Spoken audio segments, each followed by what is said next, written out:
Terwijl de hele wereld in een diepe crisis verkeert, gaat Duitsland in volle vaart vooruit. Het centrum van de eurozone heeft een groeiende en bloeiende economie. Duitse producten heten de beste ter wereld te zijn en bondskanselier Angela Merkel is uitgeroepen tot de machtigste vrouw ter wereld. Wat kunnen wij leren van dit Duitse succes? Tegenlicht ging op zoek naar de wortels van de Duitse maakindustrie. Kijkt u naar een wereld van punctualiteit, gezond verstand en een bijna religieus arbeidsethos. Dit is wat u te wachten staat. Ich muss ein Leben führen, bei dem ich in jeder Minute, in jeder Situation vor Gott bestehe. Es ist sozusagen eine Kombination zwischen Standesbewusstsein, Qualitätsbewusstsein, Kompetenz und eben die Fähigkeit, das auch im Markt durchzusetzen. Das, was erreicht worden ist in Deutschland, ist nicht vom Himmel gefallen, sondern das ist hart erarbeitet worden über Verzicht über mehrere Jahre. Dit is Tegenlicht. We gaan gluren bij de buren.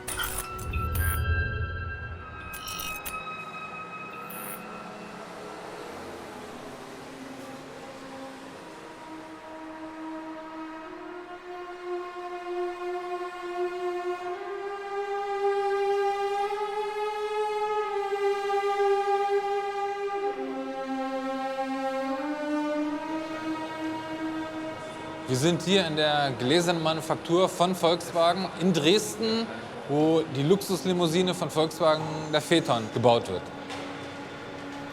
Unser Haus ist geöffnet das gesamte Jahr über für jeden Besucher und natürlich auch für jeden Kunden, der sehen möchte, wie sein Phaeton gebaut wird.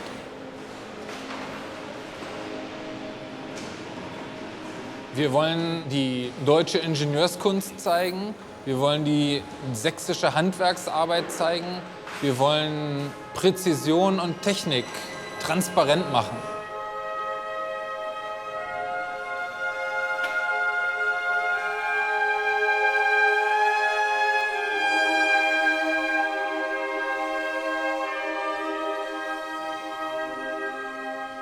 Phaeton wird ausschließlich in Dresden gebaut, in der Gläsermanufaktur. Jeden Phaeton, den Sie weltweit sehen, haben wir in Dresden gebaut. Wir haben bei der Standortsuche Wert gelegt, auch auf die emotionalen Aspekte, auf das kulturelle Umfeld. Und Dresden bietet in dieser Hinsicht mit der Semperoper, mit der Gemäldegalerie, mit dem Fürstensitz ein faszinierendes Umfeld. Und auch die Region hier in Sachsen hat eine tolle Historie, was zum Beispiel das Porzellan aus Meißen angeht, was die Uhren aus Glashütte angeht. Hier ist eine tolle sächsische Tradition für Ingenieurskunst etabliert.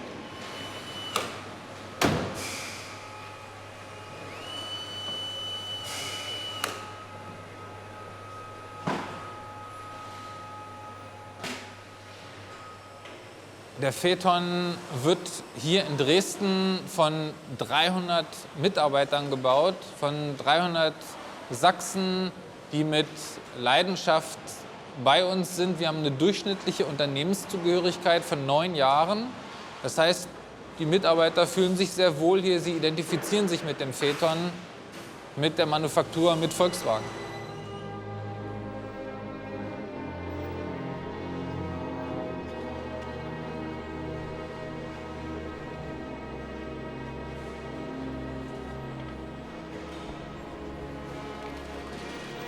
Wir stehen hier im Lichttunnel der Gläsermanufaktur.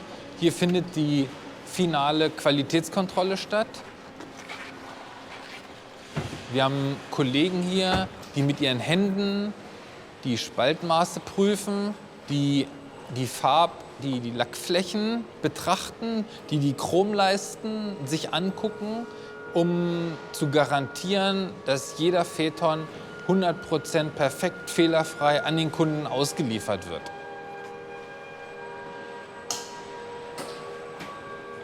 Die sehr aufwendigen Arbeitskosten mit menschlichen Kontrolleuren hier, mit menschlichen Sinnesempfindungen, die sind natürlich teuer, die sind natürlich aufwendig.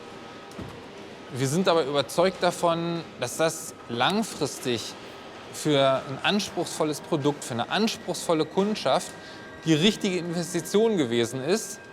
Und wir sind geduldig, bis sich der Erfolg einstellt.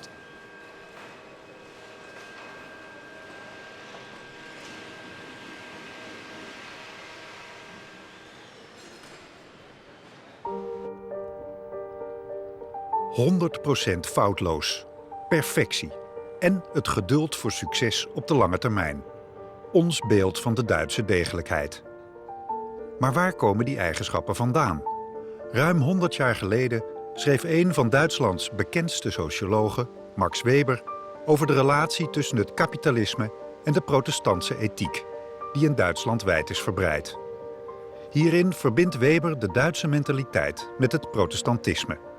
Wir sind im Spielcasino in Wiesbaden, einem der berühmtesten Spielbanken auf der Welt. Und im Casino Geld zu verdienen, zu machen, zu gewinnen, ist das Gegenteil von dem, wovon Max Weber von Arbeit spricht. Dirk Keesler, tot voor kort werkzaam aan de Universiteit van Marburg, is Weber-specialist en schreef verschillende boeken over hem. Alle Christen waren noch bis in das Mittelalter und in die frühe Neuzeit hinein sehr beschäftigt mit der Frage, was wird aus mir, wenn ich sterbe? Banal formuliert, komme ich in den Himmel oder komme ich in die Hölle? Die katholische oder ursprünglich sozusagen nur christliche andere war gute Werke tun, die Gebote Gottes halten etc. etc. Aber was ist, wenn ich mal sündige? Schlecht. Die katholische Kirche hat dafür ein breites Arsenal an Vergebung, Beichte und so weiter und so weiter. Die Protestanten hörten auf mit dieser sogenannten Werkheiligkeit. Also ich tue gute Werke und dann komme ich in den Himmel. Sondern sagten, nein, nein, so viele Chancen hast du nicht. Es ist besser, du führst dein ganzes Leben kontinuierlich, wie in einem Betrieb, wie ein Geschäftsunternehmen, so, dass du am Ende nicht nur eine positive Bilanz hast, sondern vielleicht sogar einen Überschuss an guten Werken. Ich muss ein Leben führen, bei dem ich in jeder Minute, in jeder Situation vor Gott bestehe.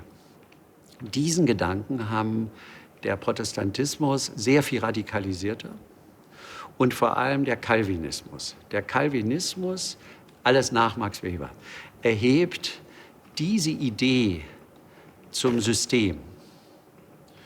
Und daraus entsteht ein Leben wie ein Geschäftsbetrieb, woraus sich viele Konsequenzen ergeben. Ich muss pünktlich sein. Ich muss zuverlässig sein. Ich muss nicht zu lange schlafen. Ich muss keinen Unsinn treiben. Es gibt gar keine Freizeit. Mein Beruf ist meine Berufung. Im Englischen ist es dann Calling. Also es ist kein Job, den ich heute mache und morgen wieder aufgeben kann, sondern ich finde einen Beruf, der meine Berufung ist für mein ganzes Leben. Und dann, als die Menschen zunehmend mehr oder die Welt, wie Max Weber das nennt, entzaubert wurde, also die Leute nicht mehr so sehr an Religion glaubten, in dem Moment verselbstständigt sich das. Nun geht es nicht mehr darum, in den Himmel zu kommen, sondern einen hoch erfolgreichen Beruf zu haben. Mein Beruf ist mein Ein und Alles.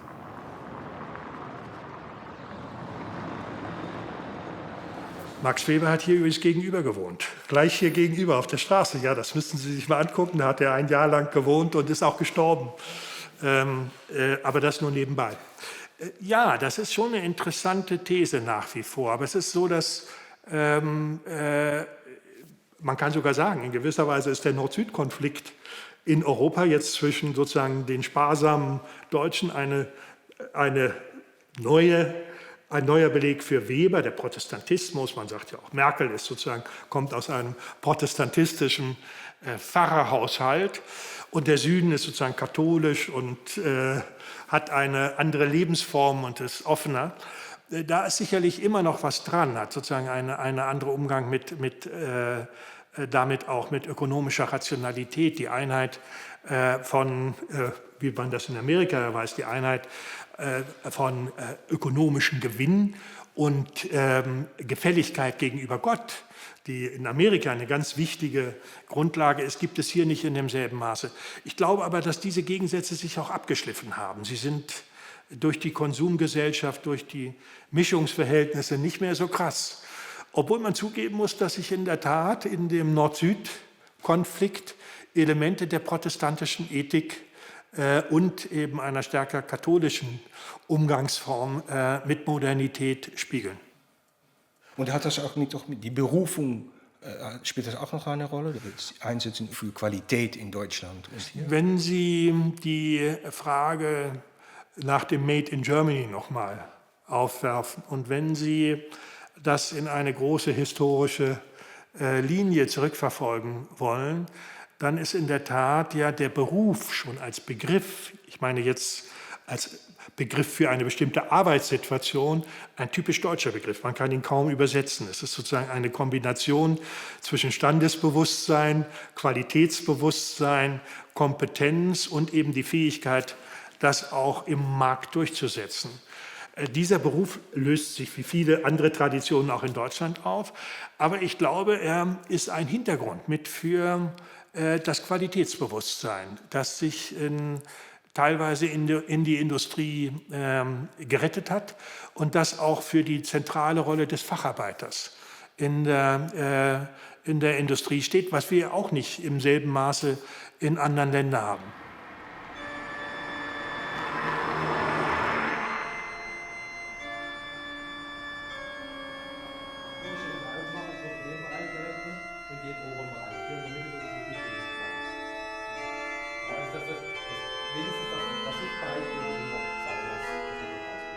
Also ich habe 1974 hier in dieser Firma angefangen. Also ich würde sagen, wir sind ja eine der ältesten Firmen Deutschlands, die noch existieren, seit 1808. Und von daher denke ich mal, leben wir sehr an der Tradition. Wir haben zwar auch diese Strömungen, alle mitmachen, also wir mussten ja alle mitmachen, Pneumatik, Elektrik, und sind aber eigentlich jetzt im Moment wieder zum Urorgelbau zurück. Man macht wieder alles mechanisch. Man baut wieder die mechanischen, wie unsere Vorväter. Und das ist das Sicherste und das Beste, was es gibt.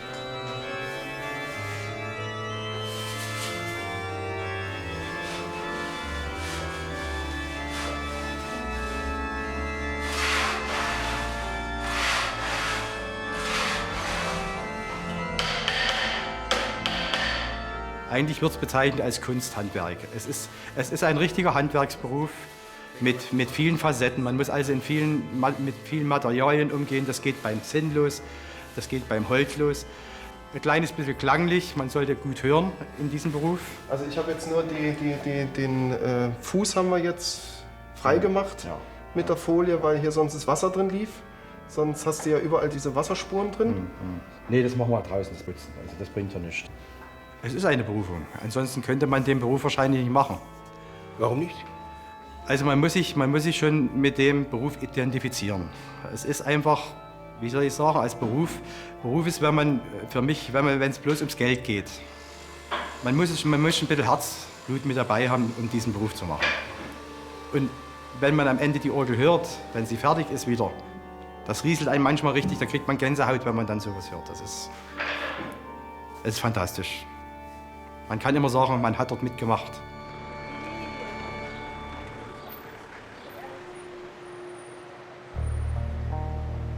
Hart voor kwaliteit en streven naar schoonheid. Ook in de kunst loopt Duitsland wat dat betreft voorop. Het is van oudsher een land van dichters en denkers. Als je denken als een lust beschouwt, ja, dan moet je in Duitsland zijn. De Nederlandse theaterregisseur Johan Simons is sinds 2010 artistiek leider van de prestigieuze Münchner Kammerspiele. Hoe bekijkt hij als Nederlander de Duitse mentaliteit ten aanzien van kunst en cultuur? Kunst is hier echt iets. En daar wordt van de kunst wordt niet gevraagd. Jongens, natuurlijk wel via de achterkant. Maar jongens, wat is het profijt? Wat brengt het op? Dat is een vraag die hier eigenlijk niet gesteld wordt. Oké. Ik guck maar die lampen nog aan. Toen ik hier werd benoemd, ben ik benoemd door de politiek. Hier wordt van het begin af aan gezegd, wij bepalen het, want dan kunnen wij er als politiek ook achter staan. Ja, maar heeft dat niet een bezwaar dat de politiek benoemt? Stel dat je een vrij reactionaire club hebt die aan de macht is. Ja, maar zelfs reactionaire clubs in Duitsland, zoals het CSU, daar zijn wel de mensen die de cultuur vertegenwoordigen. Allemaal intellectuelen, allemaal mensen die meer dan 2 boeken hebben gelezen. Hier siehst du das, bei Schwarz siehst du das deutlich. Kijk, de Kammerspielen, dat is een instituut met een subsidie van 32 miljoen. Dat wordt volgend jaar 33 miljoen per jaar. En ik moet een eigen programma maken. En dat moet ook zoveel mogelijk tegenspraak zijn. Dat mag ook soms echt tot boelgeroep leiden. Dus je drukt je als het ware polemisch uit. Daarvoor heb je ook een repertoire. En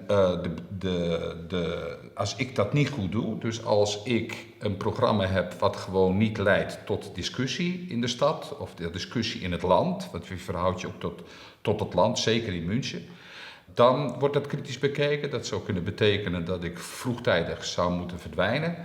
En het andere is de publieksaantallen, maar dat is werkelijk pas op de 2e plaats. Dat is niet het allerbelangrijkste. Het is wat dat betreft een, zoals ze het hier noemen, een aanbodcultuur. In Nederland heb je een vraagcultuur en wij hebben een aanbodcultuur. Ja, aber hör, weißt du, was die Schwierigkeit ist mit etwas, was rund ist und dann gibt es noch eine Technik erin? Was ist das Schwierige? Zu viel. En het is een heel belezen. Ja, ik heb het natuurlijk wel steeds over de middenlaag en over de hogere laag. Hè. Maar je hebt hier natuurlijk ook een heleboel ellende. Maar die middenlaag is wel heel erg belezen laag. Het staat gewoon goed als jij, om het maar flauw te zeggen, al representatief te zeggen. Het staat gewoon goed als jij een abonnement hebt op de Kammerspielen en jij ziet voorstellingen en jij kent die en die en die schrijver. Dat is Bildung, wat ze dan Ja, Bildung. Opvoeding. Dat je van jongs af aan leert dat de wereld groter is dan wij op dat moment. Als je heel goed bent in wiskunde, zeg maar even, dan zal een Duitser ook nog een belangstelling hebben voor hele andere gebieden.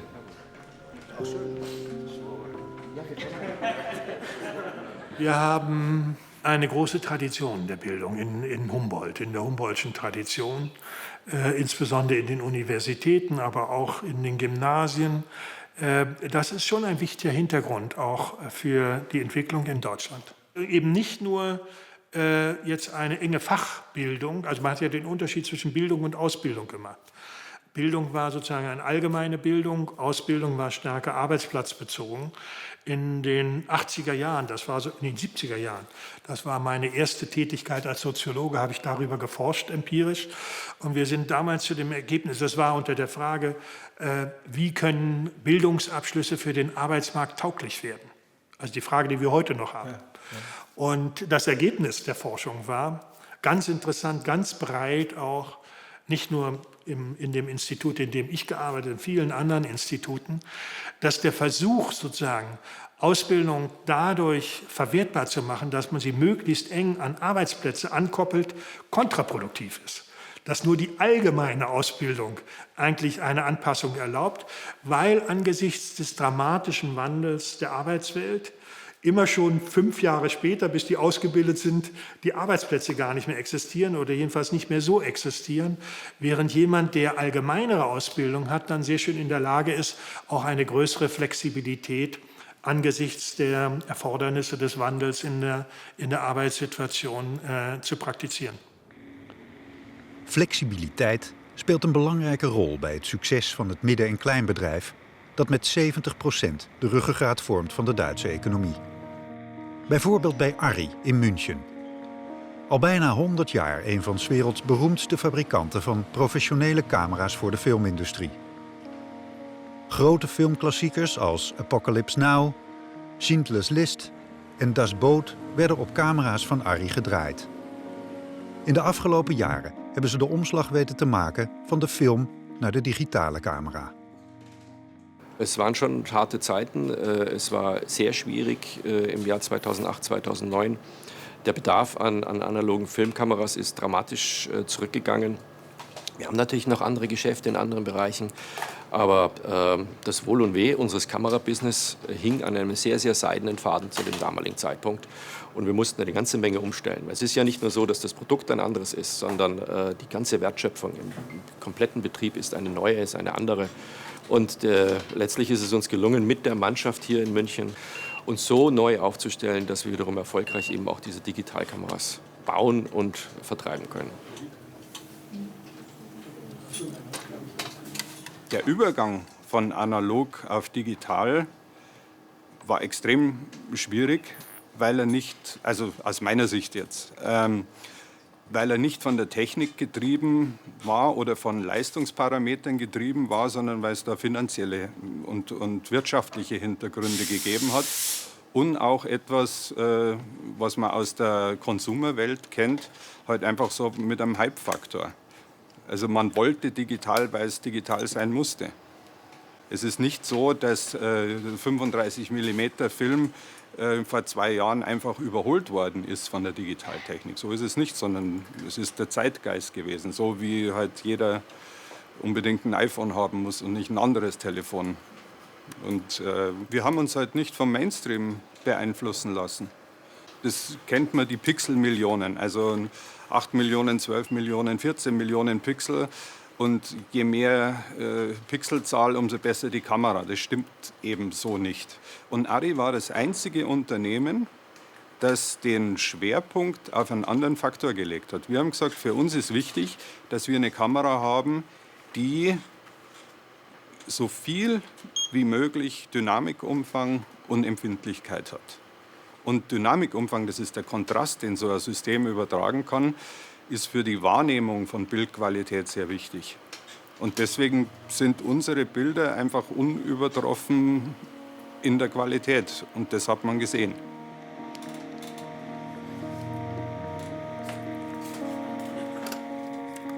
Und wie wichtig ist es für Sie, dass das alles hier in München gemacht wird und nicht in Fabriken in China oder? Wir stellen uns die Frage natürlich immer wieder, weil München natürlich, da muss man nicht lange nachdenken, nicht der preiswerteste Standort ist. Wir haben hier natürlich deutlich höhere Lohnkosten als anderswo. Und es ist aber auch mehr als nur reine Tradition. Natürlich ist es Tradition, dass wir hier in München sind. Wir waren hier fast die ganze Unternehmensgeschichte lang mit einer Unterbrechung zwischendrin. Aber es ist mehr als Tradition. Es hat was damit zu tun, dass wir die Nähe zur Entwicklung haben, die Nähe zur Fertigung haben, die Nähe zu unseren Zulieferern, Partnern haben, auch Entwicklungspartnern. Und all das hat sich hier aufgebaut rund um München. Wir haben in München hervorragende Arbeitskräfte. Die findet man auch nicht einfach überall. Und man kann einen solchen Betrieb nicht einfach verlagern. Und wir sagen, das Produkt, wenn wir von der Kamera sprechen, ist so komplex, dass wir einen Transfer der Produktion rauslösend von Entwicklung, von Einkauf, von allen anderen Prozessen als schwierig achten und daher an München festhalten. De meest succesvolle Duitse bedrijven, van Arri tot Volkswagen, hebben hun wortels stevig in de regio. In vergelijking met andere Europese landen kent Duitsland veel regionale banken. En op het gebied van duurzame energievoorziening wordt vooral lokaal het initiatief genomen. In het Noord-Duitse Wiemersdorf bijvoorbeeld, een dorp met zo'n 1500 inwoners, is al 15 jaar geleden een burgerwindpark opgericht dat aan 26.000 huishoudens stroom levert en geëxploiteerd wordt door de bewoners zelf. Was sicherlich eine Ausnahme ist in Deutschland, ist, glaube ich, dass viele, gerade Windparks, in Hand von Bürgern sind. Das heißt, in Hand von Kleinanlegern. Das ist eher die Ausnahme, weil normalerweise Stromproduktion eigentlich immer etwas für große Konzerne ist, große Kraftwerke. Die werden eigentlich nie aus Konsortien irgendwie betrieben, die vor Ort irgendwie das Geld der Bürger einsammeln, sondern es sind eigentlich immer irgendwo Aktiengesellschaften. Und dann hat das Ganze angefangen, ja, so in Bereichen der Westküste, wo viel Wind ist, wo die ersten Leute dann eben sich auch zusammengetan haben und gesagt haben, warum müssen wir Kraftwerke immer irgendwo anders hingeben? Wir wollen sie selber betreiben vor Ort, und das hat sich so allmählich zum Erfolgsmodell ausgebreitet hier. Wir haben hier so eine ganz klassische Finanzierung aufgestellt mit 80% Fremdmitteln, 20% Eigenkapital. Damals hatten wir ja noch D-Mark-Zeiten. Das waren so ungefähr 20 Millionen D-Mark, die wir hier investiert haben, die ersten Anlagen. Und dann die Eigenmittel, das sind dann halt 4 Millionen D-Mark gewesen. Und da sind 3/4 hier vor Ort aus Wiemersdorf gekommen. Und 1/4 haben wir dann noch mal ein bisschen weiter, den Kreis ein bisschen weitergezogen. Und ein paar Leute mit dran beteiligt, ja, die überwiegend schon mal irgendwo mit Windkraft zu tun hatten, aber die ein bisschen weiter weg herkamen und haben so das notwendige Eigenkapital insgesamt aufgefüllt dazu. Insgesamt, der erste Park, das waren so 44 Kommanditisten. Bei dem neuen Park sind Großteil von diesen 44 wieder mit dabei und es sind auch nochmal 51 dazugekommen. Haben wir also mittlerweile fast 100 Leute, die daran beteiligt sind, an allen Anlagen, die hier so stehen. Und ja, auch so innerhalb des Dorfes insgesamt ist da mittlerweile eine wahnsinnig große Akzeptanz zu sehen. Die Gemeinde freut sich, dass sie immer jedes Jahr ein bisschen Gewerbesteuern bekommt. Ich habe letzt gerade mal zusammengerechnet, wir haben jetzt in den ersten 12 Jahren ungefähr so 900.000 € an die Gemeinde bezahlt. Ein Jahr weiter, dann dürfen wir so über die Million rauskommen. Und was natürlich auch mit dabei ist, man sponsert mal die Feuerwehr, man sponsert mal den Sportverein, man macht mal etwas für den Kindergarten. Man hat also auch die Möglichkeit, mal fürs Allgemeinwohl was zu tun und was dazu führt, dass also auch in der Gemeinde von den Wiemersdorfern mittlerweile von unseren Windkraftanlagen gesprochen wird, auch von Leuten, die überhaupt nicht daran beteiligt sind. De windparken worden niet gesubsidieerd, maar er geldt een afnameverplichting voor de stroomnetexploitanten die bij wet verplicht zijn om tegen vastgestelde prijzen de stroom van het burgerwindpark af te nemen. Also man hat mit dem EEG, mit dem Erneuerbare Energiengesetz, stabile Rahmenbedingungen, gesetzliche Rahmenbedingungen geschaffen, die ja, wirtschaftlich den Betreibern erneuerbarer Energien das ermöglichen, stabil und mit einer gewissen Sicherheit auch so Anlagen zu betreiben, aufzustellen und zu betreiben. Und das war eine ganz wichtige Voraussetzung, diese gesetzlichen Rahmenbedingungen, um entsprechend schnell die Umsetzung zu bekommen. Und man hat damit auch die Möglichkeiten geschaffen, dass auch der Bürger vor Ort, dass also auch sogenannte kleine Leute sich daran beteiligen können und in den Bereich der Energieproduktion damit einsteigen können, dass man also von den großen Konzernen, von den sogenannten Monopolisten wegkommt, dass man also das in die breite Bürgerhand reingibt. Und was ich so feststelle, ist, dass die kleinen Unternehmen, zu denen man solche Unternehmen mit dazuzählen muss, sehr viel flexibler und sehr viel schneller reagieren als große Konzerne. Und das hat, glaube ich, maßgebend dazu mitgeführt, dass so schnell der Anteil erneuerbarer Energien in Deutschland zugenommen hat und ausgebaut werden konnte.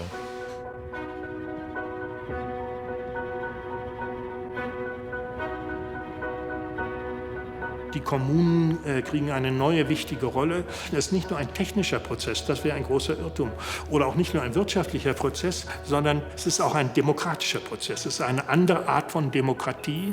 Schon die Umsetzung ist eine Art von Demokratie. Wir können das jetzt nicht nur von oben nach unten machen. Das wäre fast schon eine Art neuer Staatssozialismus, den wir hier bei der Kernenergie einführen. Sondern es müssen Beteiligungsformen auf der verschiedenen Ebene gefunden werden. Es müssen Initiativen auch von unten geschaffen werden, dass es sich eigentlich um eine neue Form der Demokratie handelt. De omslag naar duurzame energie in Duitsland is versneld na de kernramp in het Japanse Fukushima. De regering besloot om de kernenergie helemaal af te schaffen. Bondskanselier Merkel liet door een commissie uitzoeken hoe deze energiewende vorm moest krijgen. Socioloog Ulrich Beck was voorzitter van deze zogeheten Ethiekkommission. En ook bij deze ontwikkeling blijkt het Duitse midden- en kleinbedrijf een cruciale rol te spelen. Ja, ich glaube, das ist schon ein Bestandteil der erfolgreichen Wirtschaftskarriere, die Deutschland nach dem Krieg gemacht hat. Es ist deswegen auch ein Teil des Erfolges, weil man lange Zeit gedacht hat, die Industrie würde die schlucken. Das wäre ein Übergangsphänomen. Sie haben sich aber sozusagen auch, es gibt jetzt ja den Mittelstand, der sich globalisiert. Das fand ich sehr interessant in der Diskussion um die Kernenergie und die Alternativen zur Kernenergie. Da hatten wir eine große Anhörung aller möglicher Gruppen. Die großen Unternehmen der Energie waren massiv kritisch. Der Mittelstand enorm positiv, weil sie die Architekten, diejenigen, die neue Maschinen bauen, die technische Systeme anbieten, die geringere Ressourcen brauchen, die haben jetzt schon einen Weltmarkt dafür und sind ganz auf der Linie der Bundesrepublik, auch der Kommission. Das war auch sehr interessant, das zu beobachten. Das heißt, sie sind nicht untergegangen in der Globalisierung oder Industrialisierung, sondern im Gegenteil. Sie haben sich dem angepasst und sie sind auch ein Rückgrat beispielsweise der Ausbildung des Nachwuchses. Die Berufsausbildung findet dort statt, wird dort eben auch wiederum geprägt für ein gewisses Qualitätsbewusstsein und auch für Facharbeiter und Ingenieure. Das alles gehört mit dazu. Im Übrigen auch, nochmal, um noch eine andere Wende aufzugeben, die alternative Technologie hat auch einen Kompetenzbereich inzwischen in der Forschung, in der Wissenschaft und in der Ausbildung. Es gibt Universitäten und Fakultäten, die sich in Deutschland damit beschäftigen. Also es ist nicht nur irgendeine alternative Kultur, sondern es sind Berufskarrieren, die darauf aufgebaut werden können und die auch langfristig eingerichtet wurden. Das ist der Hintergrund auch, auf dem dann sozusagen so eine Energiewende auch umgebaut werden könnte. Das ist schon relativ gut entwickelt, eben auch wiederum als Antwort auf die frühe Umweltbewegung, die das auch als Innovation verwendet hat.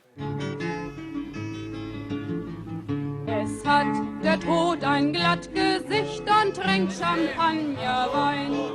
Sein Haus ist groß und fensterlos, du siehst ihm nicht hinein. Sein Haus, das ist das AKW, Uran wird zu Profit. Atombomben und verseuchten Schnee, strahlende Milch, tote Fische im See, liefert er frei Ausgleich mit.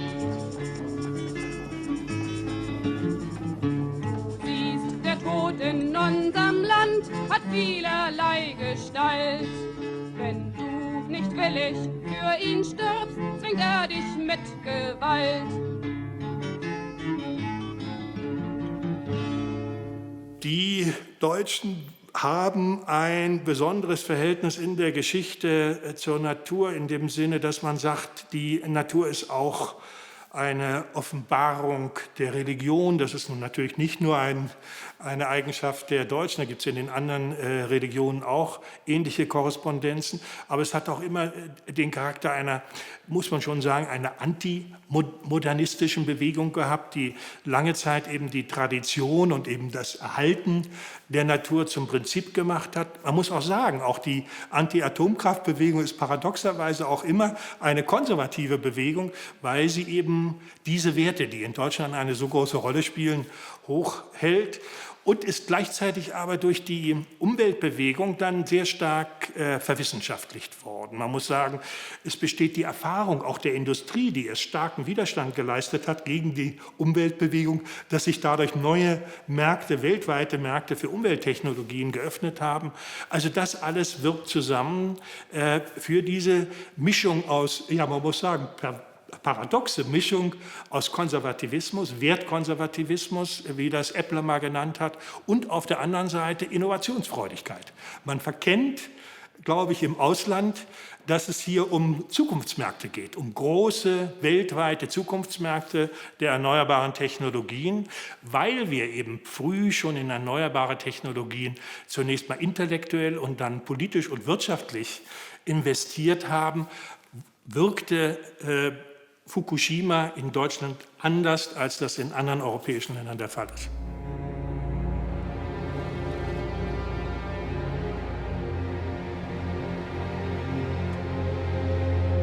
Also man sieht, selbst hier ist es grün. Ne? Ja, das hat auch eine gewisse Geschichte, dass man sich in Deutschland seit den 20er, 30er Jahren immer bemüht hat, bei diesen aufkommenden Schnellstraßen, aus denen dann schließlich die Autobahnen wurden, schon für eine Begrünung rechts und links zu sorgen. Das sieht man jetzt hier nicht so, aber es gibt Autobahnen in der Bundesrepublik, in denen man das immer noch bemerken kann, dass man versucht hat, die Straße der Landschaft anzupassen und sie auch einzufügen in die Landschaft. Sei es, dass man dann an der Seite Bäume gepflanzt hat, die für die Landschaft typisch sind. Sei es, dass man den Mittelstreifen bepflanzt hat und so weiter. Bernd Ulrich is historicus. en was onlangs curator van een tentoonstelling in Berlijn over de relatie tussen de Duitser en het bos. Een relatie die reikt tot aan mythevorming over de Duitse identiteit. En een relatie die de uitstap uit atoomenergie verklaart. Was ist zu erklären, dass die Energiewende so schnell nur in Deutschland erreichte? Ja, ich würde schon sagen, dass man müsste das, wenn man das wird, kaum getan, aber man muss da schon auch historisch sehen, vor dem Hintergrund dieser ganzen Entwicklungen, die jetzt hier nur angedeutet werden können. Das spielt mit Sicherheit eine Rolle, ja, dass man sozusagen auf ein gewachsenes, teilweise politisch auch bös instrumentalisiertes, beispielsweise von den Nazis, auf ein Umweltbewusstsein im weitesten Sinne zurückgreifen konnte, ja. Würde ich schon sagen. Der Wald, sagen wir mal ganz allgemein, ist ins Bewusstsein der Bevölkerung gerückt und hat dann auch immer mehr Leute auf den Plan gerufen, die diese Natur, die diese Waldnatur geschützt wissen wollten. Im literarischen, künstlerischen Bereich Ende des 18. Jahrhunderts hatte man die antiken Autoren wiederentdeckt und unter anderem auch die Annales zum Beispiel, aber auch viele andere Schriften von Tacitus über Germanien, wo er eben auf wenigen Seiten den Charakter des Landes beschreibt. Dieses Germaniens als ein Land der dunklen Wälder, ein Land der Sümpfe, ja, jedenfalls dunkel und von Wald bestimmt. Das wurde noch angeregt dadurch, dass im Jahre 9 nach Christus diese berühmte überlieferte Schlacht stattgefunden hat, wo eine römische Legion vernichtet wurde durch Germanenstämme, die angeleitet wurden von einem gewissen Arminius oder auch Hermann genannt, die dort eben aus dem Hinterhalt angegriffen haben und eine voll kampffähige römische Legion samt ihrem ganzen Tross vernichtet haben. Und das war ein großes Ereignis zu dieser Zeit und wurde dann eben Anfang des 19. Jahrhunderts im Zuge des Krieges gegen Napoleon, der Befreiungsobsession, die sich in Deutschland immer mehr breit machten, wiederentdeckt als etwas, das eine ganz große Rolle spielt, auch für die eigene Identität. Da ist es gelungen, einen unerwünschten, so war die Wahrnehmung, einen unerwünschten Besatzer aus einem levantinischen, aus einem südlichen Land auch noch, ja, zu besiegen. Also im 19. Jahrhundert, im späten 19. Jahrhundert gibt es massenweise bildnerische Darstellungen von Hermann, der dann also als germanische Lichtgestalt dargestellt wird, mit diesem tollen Flügelhelm, ja, der auf einem weißen Schimmel reitend, diese etwas mit bösartig stechend braunen Augen, schwarzen Römern besiegt, ja. Das ist also dann sozusagen in einer völkerpsychologischen Art dann noch pointiert worden. Auf den Bildern, sowohl von das, was man für hohe Kunst hielt, bis hin auf das, was man heute Comic nennen würde. Das heißt also, es war im Bewusstsein der Menschen auch da. Es wurde auch vermittelt, genau so, dass da der Ursprungsmythos der deutschen Nation liegt. Ja? Der unbedingte Freiheits- und Sieges- und Kampfeswillen.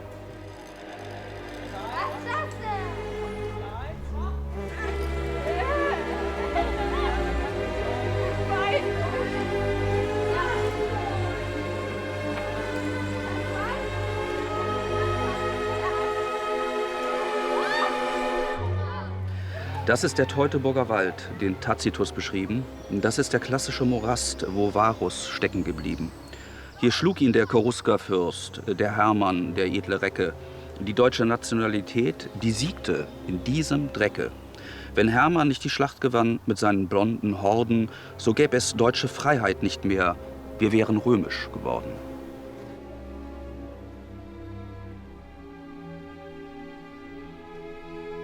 De Romeinen zijn overwonnen en Napoleon is verdreven. De Duitse natie was geboren.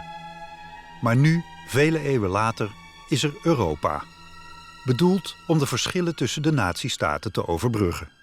Es ist auch so, dass die Nachkriegsdeutschen, teilweise in der Erwartung der anderen, aber teilweise auch im Selbstverständnis, Europa immer auch als Bestandteil ihres eigenen nationalen Selbstbewusstseins gesehen haben. Auch ein Stück eben als Reaktion auf die Erfahrung des Faschismus, auf den Krieg, eben als Versuch, sozusagen ein anderes Wertesystem, das westliche Wertesystem, die Demokratie zum Bestandteil des Alltags und der Politik zu machen. Man muss auch wissen, dass nach der Die Wiedervereinigung war Teil des Grundgesetzes, war eine Verpflichtung des Grundgesetzes. Nachdem diese Verpflichtung erfüllt wurde, wurde die Integration Europas zum Bestandteil des deutschen Grundgesetzes. Es gibt sozusagen einen Austausch der Paragraphen.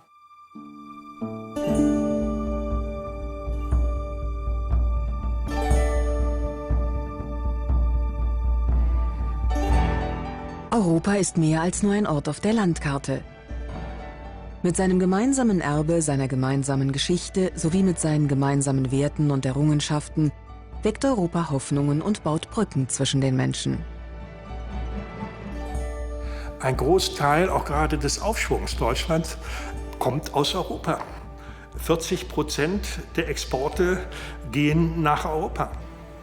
Also hinter dem Etikett Made in Germany verbirgt sich ein Stück Weltgesellschaft und ein Stück Kooperation, ein Stück Europa. Das ist nicht nur eine nationale Etikettierung, das wäre ein großes Missverständnis, sondern es ist Ausdruck auch einer Kooperation.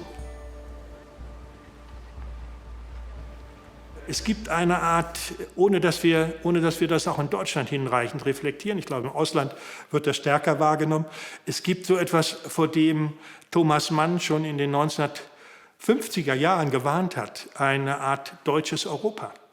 Thomas Mann hat damals gesagt, nie wieder deutsches Europa, lasst uns das vermeiden, aber ein europäisches Deutschland. Jetzt haben wir eine Mischung zwischen deutschem Europa und europäischem Deutschland. Und das geschieht nicht zuletzt deswegen, weil wir manchmal in Deutschland zu stark bestimmte Erfahrungen, die wir machen, auch die Erfolge, die wir machen, zu universalistischen Wahrheiten erklären. Die Stabilitätspolitik ist plötzlich eine deutsche Wahrheit, die gegen alle Widerstände behauptet wird, auch dort, wo es Alternativen gibt, auch dort, wo man sieht, dass das in den südlichen Ländern ja offenbar nicht so leicht klappt. Wir haben ja bisher keine Erfolge, das ist ja noch zahm ausgedrückt, ganz das Gegenteil ist der Fall. Das alles ist ein gewisser neuer ökonomischer Dogmatismus, der für Deutschland augenblicklich charakteristisch ist. Man kann das vielleicht zugespitzt so sagen, von Machiavelli zu Merchiavelli. Also eine Mischung zwischen Merkel und Machiavelli, die sehr geschickt, handwerklich geschickt, weder klares Bekenntnis zu Europa ablegt, noch den Nationalismus hochhält, sondern zugleich Ja und Nein sagt zu Europa. Und ich glaube, insofern ist Erfolg und auch die neue Überheblichkeit, das neue Gefühl, dass wir es wissen, wo es lang geht, eng miteinander verknüpft und führt dazu, dass so eine Überidentifikation mit den deutschen Möglichkeiten hier eigentlich fast zum Konsens inzwischen in Deutschland geworden ist.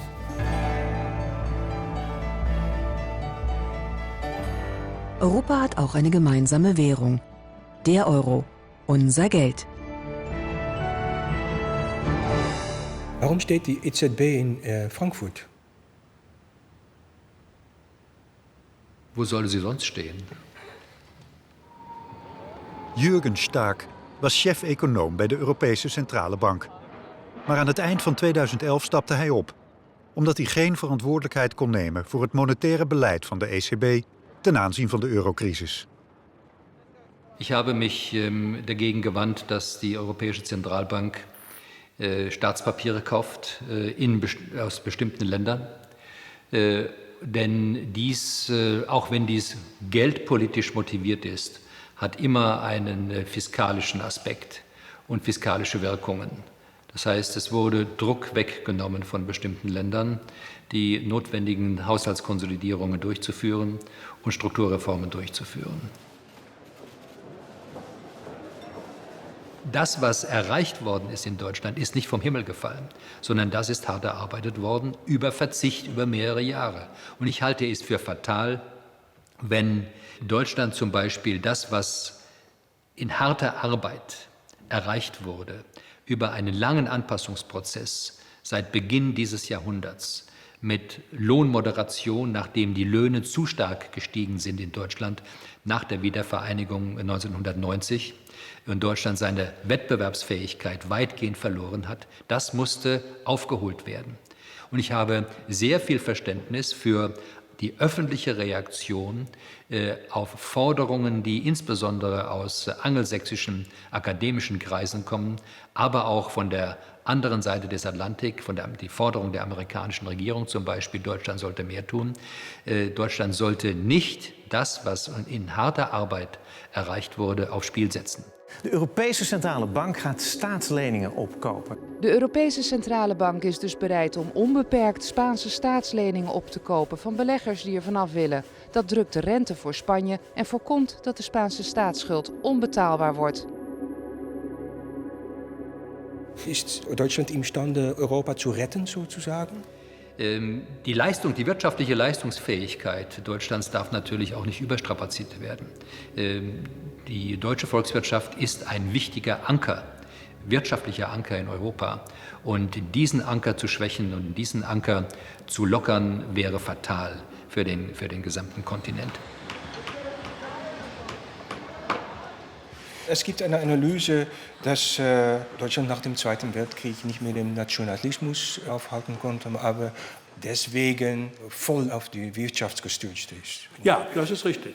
Ich meine, das war Ausdruck des D-Mark-Nationalismus, wie wir das nannten. D-Mark war nicht nur eine Währung, sondern war Ausdruck sozusagen auch des neuen Wachstums, des neuen Selbstbewusstseins, eben auch Bestandteil des deutschen Nationalbewusstseins. Und in gewisser Weise versuchen wir diesen D-Mark-Nationalismus jetzt auf den Euro zu projizieren. Das ist eine Art deutscher Euro-Nationalismus. Wir sagen, wenn schon den Euro, dann bitte den Euro zu den deutschen Konditionen. Das ist der deutsche Euro-Nationalismus. Wenn man so will und das zuspitzen will, kann man sagen, dass Angela Merkel, die Bundeskanzlerin, die ungekrönte Königin Europas ist. Vorbei an all den vielfältigen Institutionen.